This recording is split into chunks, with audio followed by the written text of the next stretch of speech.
Hi guys, welcome to another segment of the real estate focused course for the Accredited Canadians Toolkit. I'm your host, Sam Perren, and the focus of today's video is to go through your real estate business plan and the activity level that you can expect if you're growing your real estate portfolio. So excuse the shirt. I just came back from the gym. I wanted to shoot this video quick before I get on with the rest of my day. So let's dive in.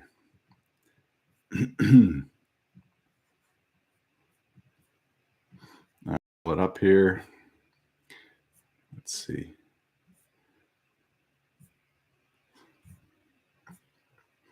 There it is. Okay, so this is kind of an outline that I myself for the activity level that you can expect to put into making money in real estate. And the beautiful thing about real estate is that nature, it's an inefficient market, meaning that in every community, province, state, there's always going to be properties that are undervalued and that you can find and make money on. And it doesn't matter the state of the economy, you can make money in real estate in an up market, down market. It doesn't matter if you buy right. So that's a skill in and of itself. But in today's example, I'm just going to go through the activity level that you can expect for the different ways of investing in real estate. So let's dive into this a little bit and go over the examples. So depending what your goal is, how much money you want to make in real estate, if you want it to supplement your income from your job, or you want to do it full time, this is a number that's going to be individual to you. And one of the big barriers to doing this business is the activity level that's required, or a degree of shyness. And this tool is valuable because when we go through it, you're going to see how much activity you actually need to do to make the money. And that barrier to the activity, whether it's being shy or it's being unsure if it's worth the effort, maybe you want to watch TV or do something else, we're gonna figure out what the profit is per phone call to see if any of these avenues is going to be worthwhile for you. So let's get into it. So in the first example, we're going to be doing an example of bird dogging or wholesaling. And this business model is where you gather leads that of people who are interested in selling their property. Now you don't necessarily know if it's a very good deal. You can use a script to find out how motivated the seller is, and potentially that there'd be a good deal or not. And you can sell these lists of motivated buyers. You can or good deals. You can sell them to investors who are ready to invest today. And typically you can sell these lists for about $50 per name if it's a good quality list. And this involves some activity. So we're going to talk about wanting to make $50,000 a year doing the strategy of bird dogging or wholesaling. You're going to want to find deals where investors can make $100,000 on the deal, potentially. And this is a good place to start if you don't yet know what you're doing, because it's going to get you into a place where you're talking to people, you're doing activities, you're going to real estate meetups, you're meeting investors and finding what strategies they're doing and what's successful, what's not. And you're going out into the marketplace and you're doing all kinds of activities to find properties that could potentially good to invest in, where you could make $100,000 profit. And finding those deals is the first step in doing the real estate investment. And this way, even if you don't have the money to do the deal yourself, you're not wasting your efforts, because you're building lists that you can then sell to people who can use the information. So you're going to make $50 per name that you find. You want $50,000. So you divide that by the $50 you're going to make. That means you need 1,000 of this type of deal. You need to make a list of 1,000 in a year to make the deal. So if you're just browsing online, like MLS is the system here in Canada, and there's various other websites you can look at. There's for sale by owners listed all over the place on Craigslist and Kijiji, and there's all kinds of websites that might be local to your local market where people are posting things. Maybe on your drive, you're noticing a sign that says for sale by owner. This is just, online. So, if you want 1,000 deals, and say you get one deal per 100 of these easy activities, browsing online, that means you need to look at 10,000 deals online to do it. Now, if you got private leads, say a friend of yours says, "Oh, my buddy's getting divorced and he needs to sell the house." If you need 1,000 deals, then maybe when you're networking, you've got 5 of these, divorce deals. One of my early deals was like that, or one of the early deals that I completed that I actually managed to purchase was like that. It's an interesting story where maybe I'll get into it a little bit, but I want to keep in mind that this video, I want it to be brief. So it was, the guy was getting divorced. The housing prices had dropped. I was talking about real estate with a friend in the gym, and he said, "Yeah, my friend's getting divorced. They can't sell the house. They're going to have a $20,000 loss if they sell the house. It's been empty for a year. He's been paying the mortgage. She's been paying all the utilities, and they just want out." And so I said, "Oh, well, if he's got the mortgage, why don't we make a deal where we put a basement suite in, and you and I can do the work to put the basement suite in. He carries the mortgage, and we'll split the profit 3 ways. We'll hold it for a while." So Josh and I put together, I think it was $14,000. We paid Annie $5,000 to walk away from the property and sign off her interest, and put the title in the guy who had the mortgage, his name alone. And then so the title was in his name alone. I think I put it on a Home Depot card, the materials, and then we went to work putting a kitchen in the basement, and then we rented up and down. The thing cash flowed and paid about $100 a month to whoever was managing it. I took a turn managing it. My buddy Josh's wife took a turn managing it, and we owned it for 10 years, and we sold it at a $300,000 profit 10 years later. And so we each had $100,000 out of a $14,000 investment. So anyway, that's an example of a private lead where I actually did the deal instead of selling it. But 1,000 deals per year, 5 private leads. That means you need to talk to 5,000 private leads. So it's a little bit better, a little bit less work to put together a list of 5,000 than it is a list of 10,000. Now I put the cost per lead is 10 cents, but essentially phone calls are free, right? So if you don't have a phone, get a phone. Your marketing budget to get a phone, to make phone calls, $500 a year, I think is pretty reasonable. You're going to make $50. It's 10 cents per deal, so you need 10 cents per deal. I mean, you kind of get how the math works. You can adjust this to what makes sense to you. So there again is your cost, your $500 phone bill. And you don't need any investors. You need people to sell the list to, and if it's a good list or good deals, then that'll evolve into the next stage that I'm going to talk about shortly. So basically, this is 5,000 calls a year, or 14 calls a day. So anybody can make 14 calls a day, and you can look online at 30 MLS listings per day. You can find the time to do that. I'll do a time management course to help you if you really struggle with this.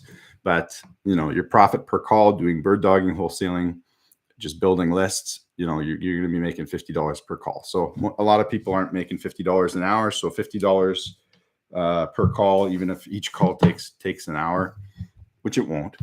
If you follow the script, it'll take 5-10 minutes. for those reach outs, you're making $50 a call. So that can really motivate you to spend an hour a day making those 15 phone calls.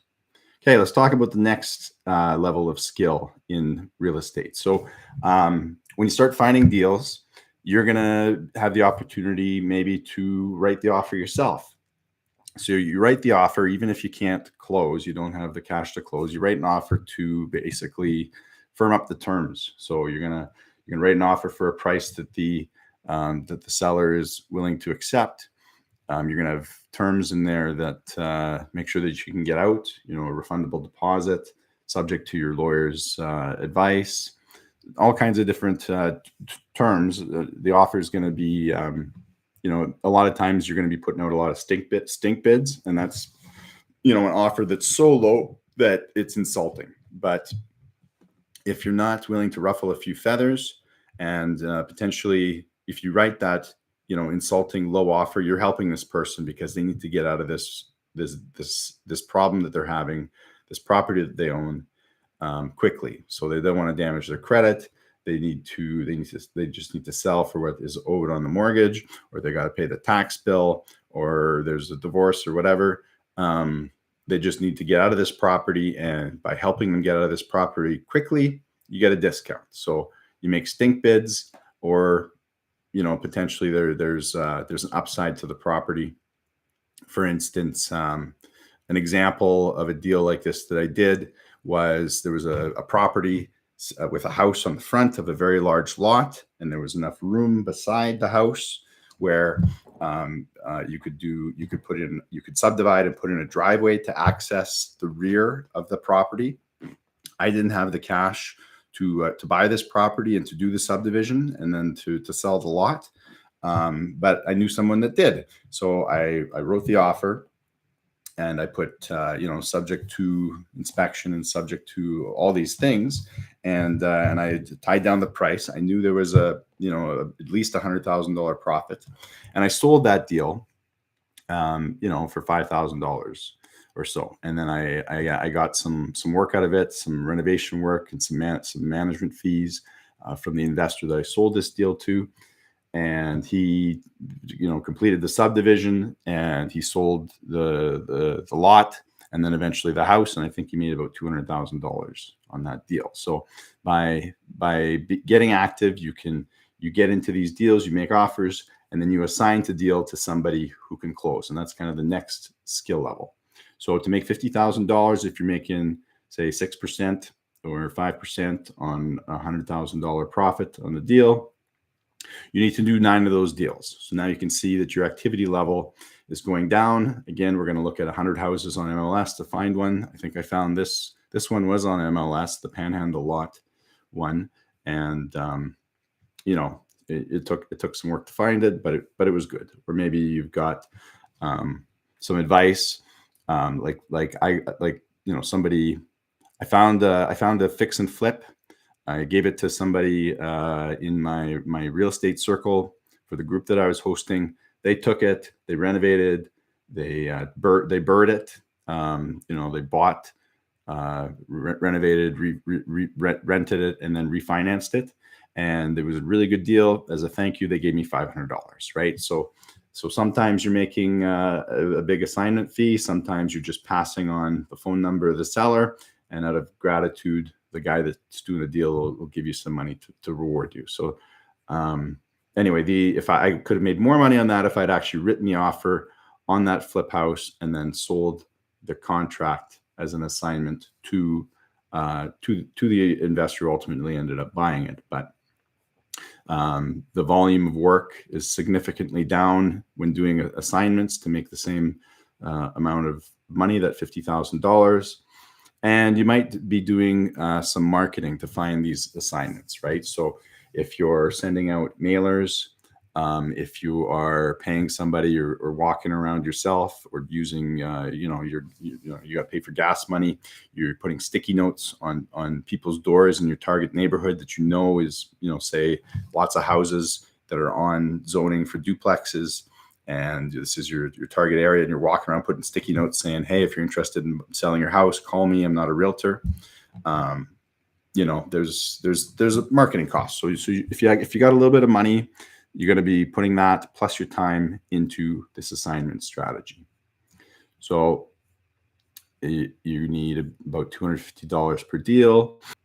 Your cost per deal, or your cash per deal. There's your budget. Once again, self-fund this. So if you don't, you got other problems and to make some money. So if you need 9 investors to sell these deals, the paper that the purchase contracts to, if let's say of the meetings that you're going to have with investors, only 30% of them are actually going to buy the deal.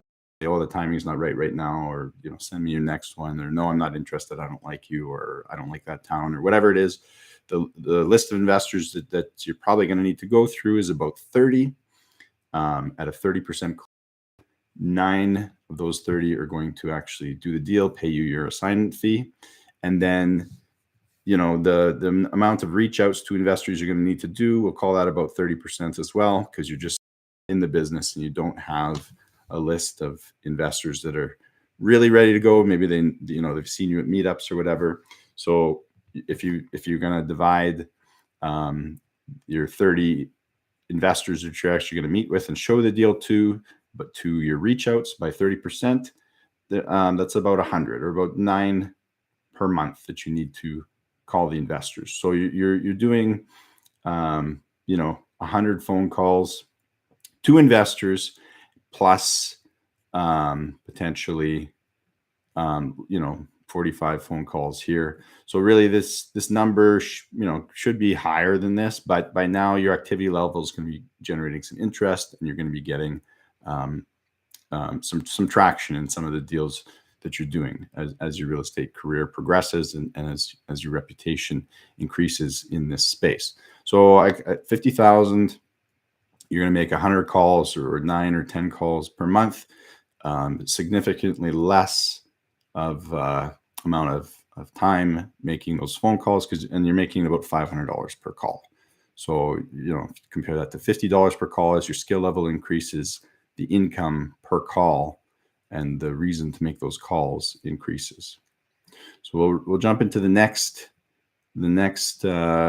way to make money in real estate, and that's doing a joint venture, maybe doing a flip, or a BRRRR, where you buy, renovate, rent, and refinance. I mean, I know a woman who worked as a nutritionist. She partnered with a guy who was a contractor, and they proceeded to buy something like 30 or 40 houses in a small town that's rich in natural gas in northern British Columbia. And they bought 30 something units, and over time, a decade or so, they each came out of it with $2.5 million each. So joint ventures can work very well, and the legality around them is different in different markets. And but if you got a good working partner, and you've got some capital, or vice versa, you're a good working partner, you can find people who have capital. I've made money doing joint venture deals in my local market, and they can work really well. So again, $50,000 needed here for your desired annual income. You're going to make half of when you're doing joint ventures, typically you're going to be going for 50-50.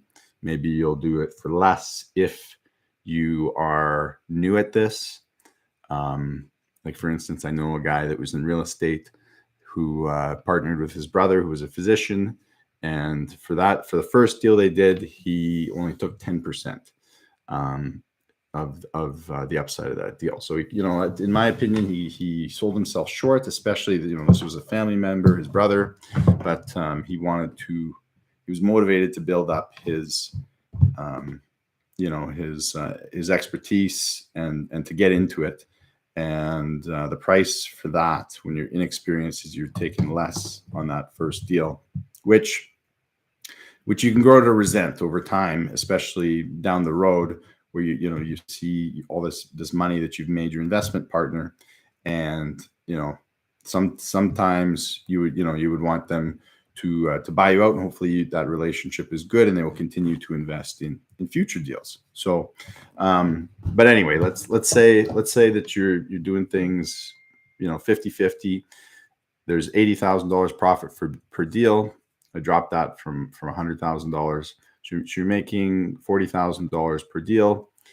And this thing, you might start the deal now, and in 5 years you make that 40,000.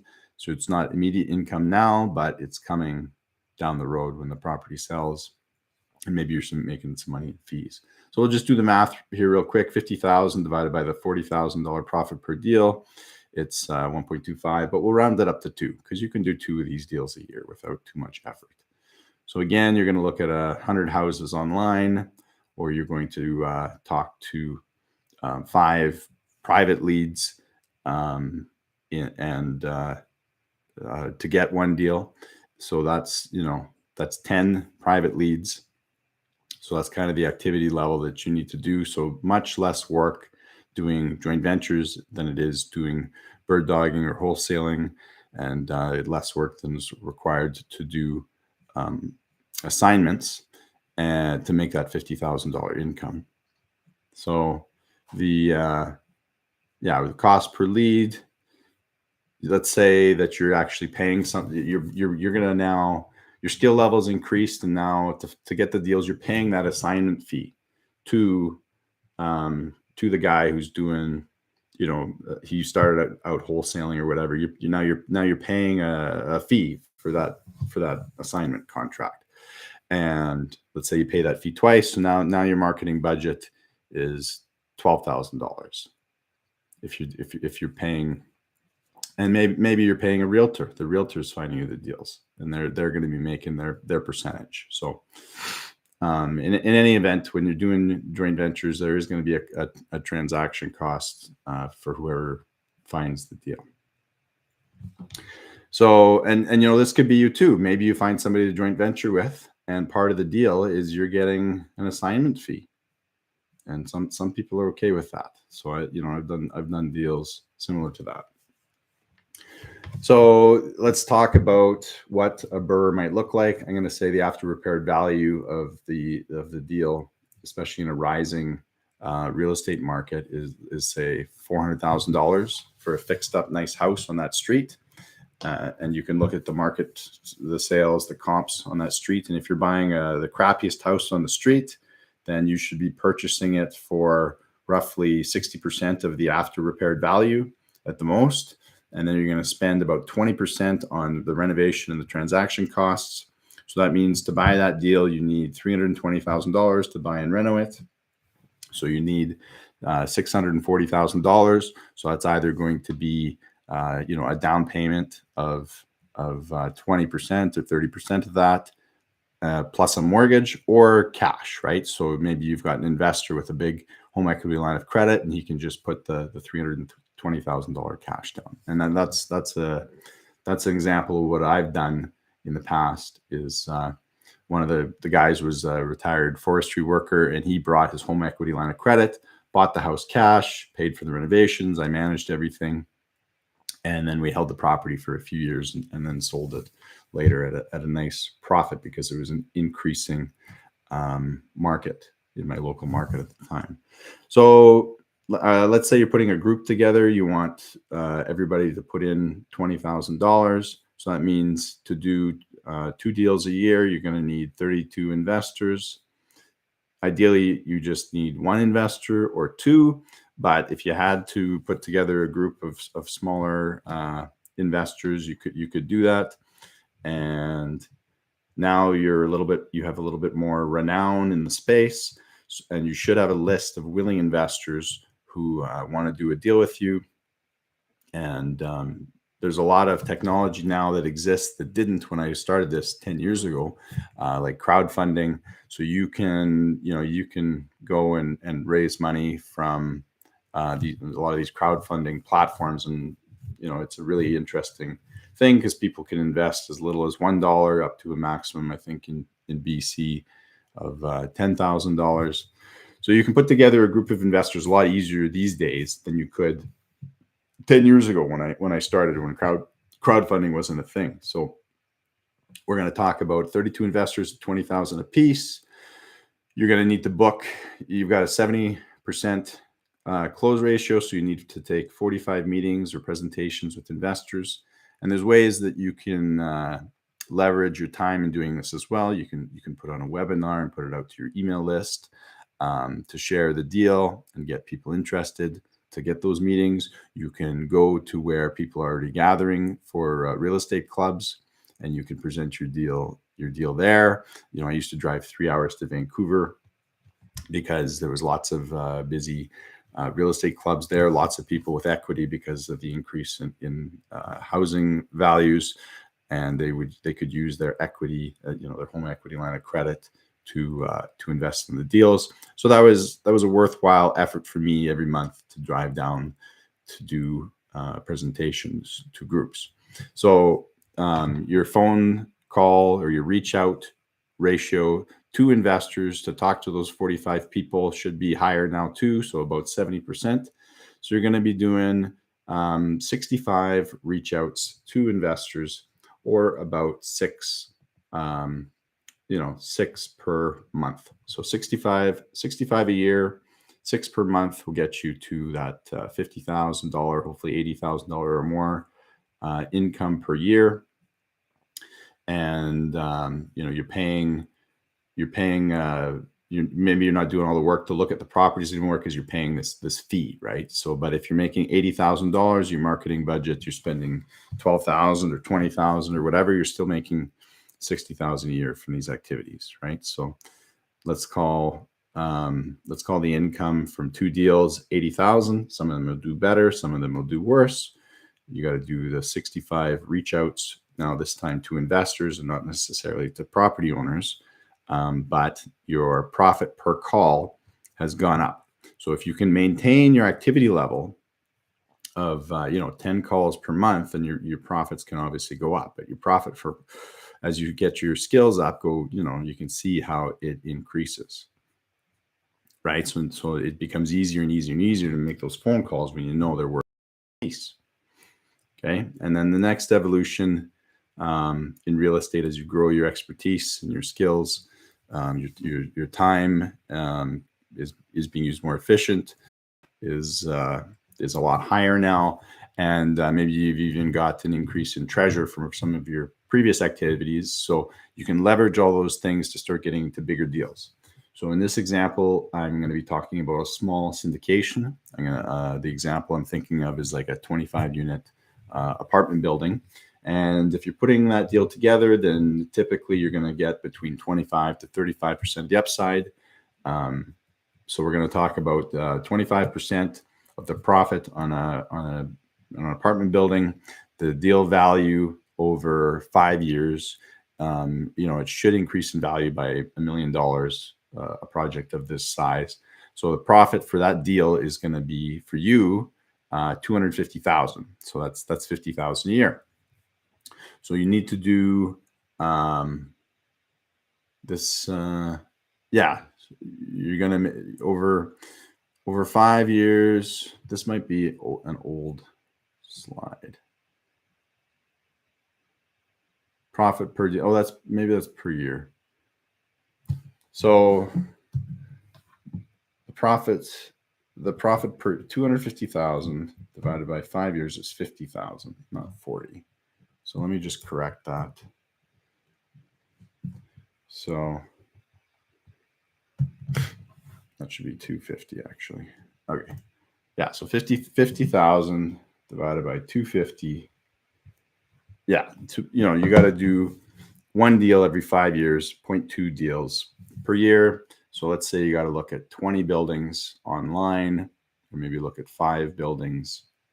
You got to look at 4 buildings per year. So maybe it's a stale listing on MLS that you're looking at, or whatever the case may be. But you can buy a lot closer to present market value because of the way that commercial lending works and how rental increases work with a commercial building, which a residential apartment building is commercial. So yeah, you got to look at 4 per year. You've got, you can look at one private deal per year. The way to get to this, and a lot of the realtors in the commercial space do this, they compile a list of buildings in their target market, and then they start sending out mailers, right? So you're going to be sending out, if you're ever interested in selling, I'm a buyer of apartment buildings in this market. Please, hold on to this letter. Call me if you're interested. Here's my Instagram, my YouTube channel, whatever it is. Me and my group of investors would love the opportunity to buy your building if it ever comes up for sale. So you're going to have a marketing budget that's higher, because you're going to be spending money and time traveling, maybe flying to different cities, whatever it is, to find the deals. And then the fees that you're going to be paying to your finders are going to be a lot higher. I know one guy that was doing the assignment strategy on apartment buildings, and he found an apartment building for sale. He negotiated the deal, and it was a good deal, and he sold the contract for $50,000. So, the efforts that he put in, maybe it was 6 months of work on, during his time off, and he made $50,000 assignment fee. And then the actual buyers of that proceeded to make a lot of money, $1 million or $2 million over the course of a few years. So the reason why this works, and why you can make $1 million off of this, let's say you buy that 25 unit building for $4.5 million. You're going to, I'll just quickly do this. So we're at, we're at $4.25 million. I'll just show you how it works.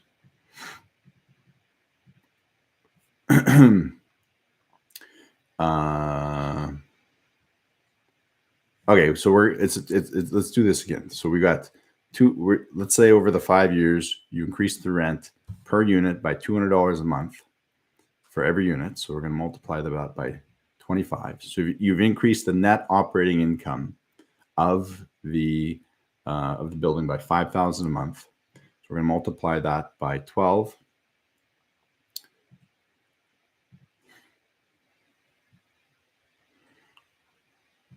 Okay, so you've increased the net operating income by increasing the rent by $200 a month. The net operating income of a 25 unit building is increased now by $60,000. And now you can go to the bank and get a loan based on the increased value. So we're going to divide the $60,000 by, we'll call it a 6% capitalization rate, where that building is. So there's your $1 million. Okay, so that's your $1 million profit. Now, to do a $4.25 million deal, I'll just do this quickly for you. You need 35% as a down payment, right? So you need basically $1.5 million. That's the cash that you need for the deal. So you need to basically be able to raise $300,000 a year. Now, you need the $1.5 million all at once. So the activity level is actually going to be a lot higher. This is all going to have to be compressed into a matter of months. But let's say you did it slowly, and you got together your list of investors very slowly over 5 years. Everybody who's willing to invest with you. Let's say you put together 10 investors. Everybody needs to put in a minimum of $150,000. To get those 10 investors, you should have a list of willing investors right now. And so that means you need to do 15 meetings to book. And you should do, 20 reach outs, right? So, if 20 reach outs to your willing list results in, 10 investors that actually come forward, this is kind of where your business has some traction and people know and trust you. They know you're competent, and they know that you're going to be able to deliver on your promises, and that you are, straight shooter.